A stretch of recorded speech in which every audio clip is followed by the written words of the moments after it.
parents were given to us to embarrass us. You ever notice that? Like my mom would introduce me like this. She would say, "This is my son and he's husky." Thanks, Mom. Like seriously, everywhere, "He's husky, look at him." And to be fair, the only place we could get my jeans was Sears. Oh, I got some people, believers in here, right? Yeah, we go over to one little section right over in the corner. Giant letters on the back of the jeans. Husky. It's a Greek word. I don't know if you know this. I looked it up. It means pick me last.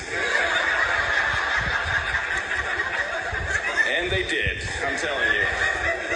And they weren't cool kid jeans. You know, they weren't like Guess or Jordache. They were so thick, they were like 4 pair of jeans melted together. And they made a sound when you walk. It's like this, like.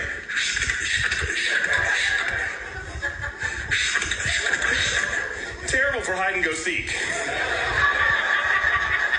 Everybody's just like, "Listen for Hoss, he has husky jeans on.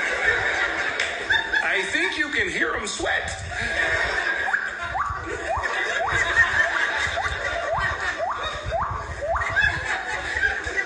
I sweat a lot, I'm telling you.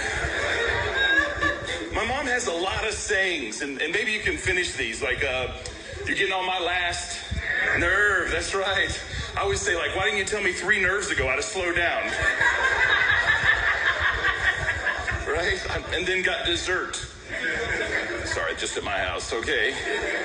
Or she would say things like, "Go chase your dreams." I can't. I have asthma. And husky jeans. The friction alone. You know what I'm saying?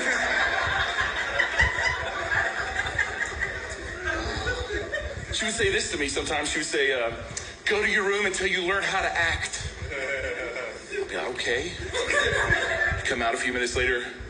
"Hark, what light through yonder window breaks. It's the east, and Juliet is the sun. Arise, fair son, and kill the envious moon." Shakespeare, thank you.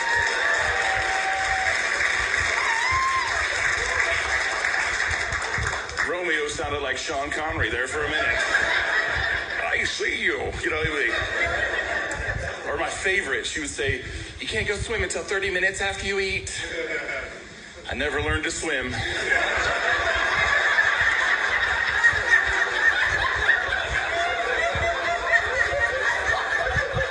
I hope to this summer, though. It'd be great. Man, my dad had sayings, too. And his all rhymed. Like, it's time to go to school, and I have 3 brothers, you know, and he lines us all up first day of school, and he says, "If you don't get whooped trying to whoop the guy that whooped your brother, you're going to get whooped when you get home." Thanks, Dr. Seuss. Here's the only thing I know about that rhyme. At some point in today, I'm going to get whooped. He would also say this one. Maybe you can finish this. "You go to your room, I'll be there in a jiffy." He never said jiffy. Man, I wish my dad would have said that. He'd be like, "You go to your room and I'll be there in a jiffy." I was like, "Great, Dad, I'll get the Scrabble game out. It's going to be awesome."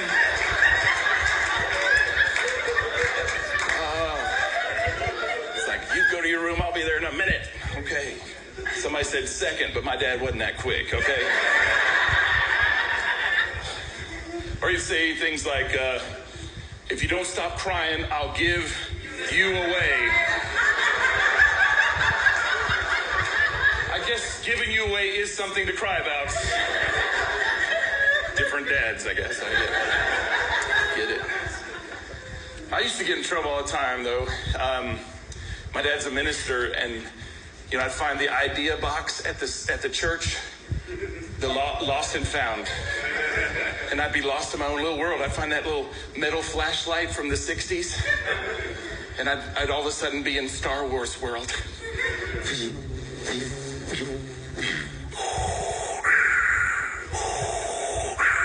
Which incidentally I make now with my CPAP. That same sound.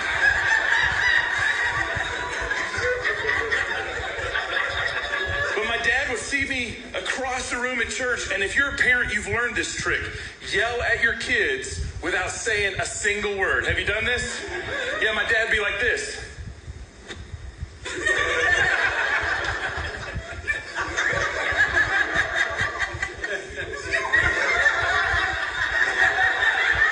And I'd run over there and he'd be like, did you not hear me?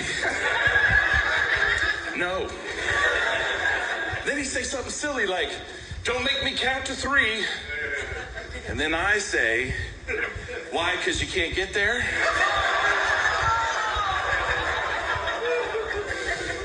And that's when he became a ventriloquist.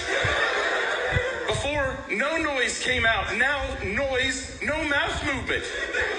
He'd get angry. He's like, I told you to get over here. Look at me. Look at me, son. Look at me. Don't run to me because I can hear you in those husky jeans. That's my dad. Oh, he also said, if I don't know who did it, you're all going to get it. Anybody else's dad like that? Man, and like, when it was time to get in trouble, my brother always did it, and I got it first because I was the slow one. Like on the basketball court, you can go to the right, bad knee, score all day. But when it was time to go to Spanky Town, I was like, oh, don't take me to Spanky Town. You know? My dad was like, Mr. Fantastic. His arm comes across the room. And I look down, I'm like, run for your lives, I'm caught in the tractor beam. And in one move, my dad could pull me across the room, turn me around, bend me over, pull out his belt that would magically fold in half right before he destroyed me. And you heard every belt loop on the way out. It's like,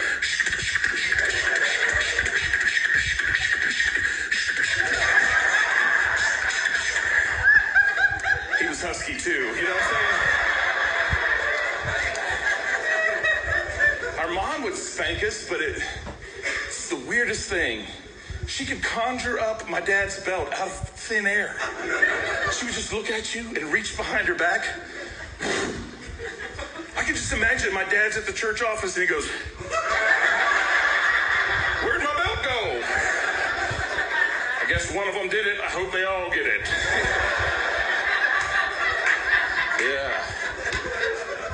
Man, I love sports, but I wasn't any good at sports growing up. I loved baseball. It was one of my favorites. Everybody's looking at me like, didn't you mean football? No. So I loved baseball, but I wasn't really good. And I remember one year they changed the districts in our town. So I got to be on 2 different teams, on the bench on both of them. I remember asking the coach when we were up, can I get in, coach? And he's like, have a seat. Then I saw my dad jump to his feet, face turned red. And he's like, good eye, coach, good eye. That's not how we use that, Dad. But then we moved to Pennsylvania, and I heard that wrestling was huge in Pennsylvania. And since I was huge in Pennsylvania, I thought that would be a great combination. And so here's the problem, though. A couple of problems with wrestling. The first problem is at a wrestling meet, they weigh you in your underwear in front of everyone. Exactly. Then they take a Sharpie and write your weight on your arm. I was 10 years old and I weighed 110 pounds. And that's exactly how super silent. But they take that Sharpie and they'd be like, one, husky. And the final problem is they would hand me a 1920s swimsuit to wear.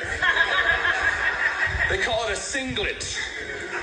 Do you know what a kid who weighs 110 pounds who's 10 years old looks like in a singlet? Here's the visual.